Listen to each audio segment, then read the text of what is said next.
Bagaimana kabar teman-teman pada hari ini? Semoga selalu dalam keadaan sehat walafiat.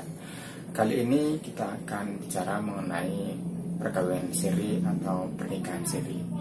Arti siri itu dari bahasa Arab yang berarti diam atau diam-diam. Ya, artinya bahwa pernikahan siri atau perkawinan siri itu adalah perkawinan yang dilakukan secara diam-diam. Dan biasanya tidak diumumkan di halayak ramai. Ya, kalau diumumkan mungkin bukan perkawinan siri lagi gitu. Dan biasanya kalau ada selamatan juga mungkin hanya dalam keluarga itu. Nah, sebenarnya perkawinan siri itu sah atau tidak sih? Ya, perkawinan siri itu sebenarnya sih sah, asalkan memang memenuhi syarat dan rukunnya. Misalkan memang dia sudah dewasa, bukan anak-anak lagi, terus kemudian berakal gitu. Terus kemudian juga memenuhi rukunnya. Rukunnya itu ada mempelai kalau dalam Islam ya. Kalau ada mempelai, terus kemudian ada wali, ada saksi, ada 2 orang saksi, terus ada mahar, ada ijab kabul. Maka itu sudah memenuhi syarat rukun dan itu sah perkawinannya, sebagaimana disebutkan dalam Undang-Undang Nomor 1 Tahun 1974 tentang perkawinan di pasal 1 di pasal 2 ayat 1, di mana disebutkan perkawinan dinyatakan sah apabila dilakukan menurut hukum dan kepercayaan masing-masing, menurut hukum dan agama kepercayaan masing-masing. Jadi kalau sudah memenuhi syarat dan rukunnya dan tata caranya sesuai dengan agamanya masing-masing, maka perkawinannya atau pernikahannya sah.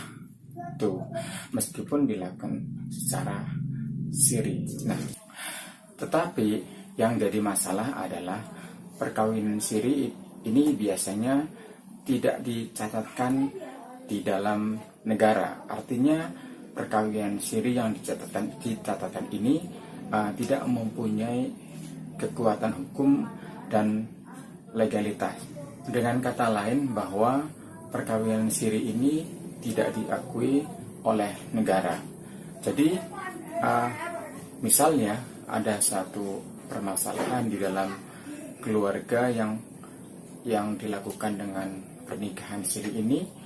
Apabila terjadi sesuatu masalah, misalnya suaminya pergi meninggalkan anak dan istrinya, anak dan istrinya tidak bisa menuntut nafkah karena tidak tercatat perkawinannya. Kemudian apabila suami meninggal dunia, yang ada di dalam perkawinan siri juga anak dan istrinya tidak bisa menuntut waris karena tidak tercatat dalam negara. Kemudian sebenarnya sih masih ada peluang.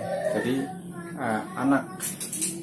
anak dari pernikahan siri ini dapat mendapatkan warisan apabila dari suaminya itu mengakui. Nah, atau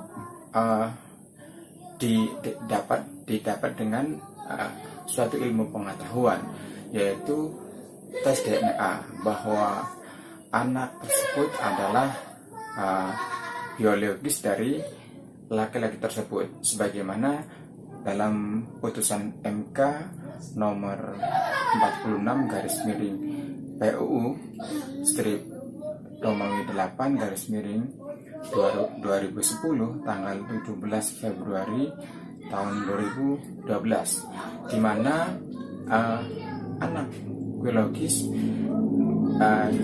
dapat mendapatkan hak-haknya dari laki-laki biologisnya, misalkan mewarisi dan lain sebagainya. Tapi ini dengan tes DNA, dan ini lumayan agak mahal untuk tes DNA tersebut. Mungkin itu secara singkat yang dapat saya jelaskan mengenai perkawinan atau pernikahan siri. Silahkan masyarakat bisa memilih kalau memilih untuk melakukan perkawinan siri itu sah asal syarat dan rukun terpenuhi. Tetapi ada dampaknya ketika ada permasalahan dalam keluarga, suaminya pergi atau suaminya meninggal misalnya, anaknya, istrinya tidak mendapatkan warisan kecuali ada tes DNA sesuai dengan putusan yang dari PMK. Dan silahkan memilih juga untuk menikah tidak siri. Nah, mungkin itu yang dapat saya jelaskan. Terima kasih. Mohon maaf kalau ada kesalahan.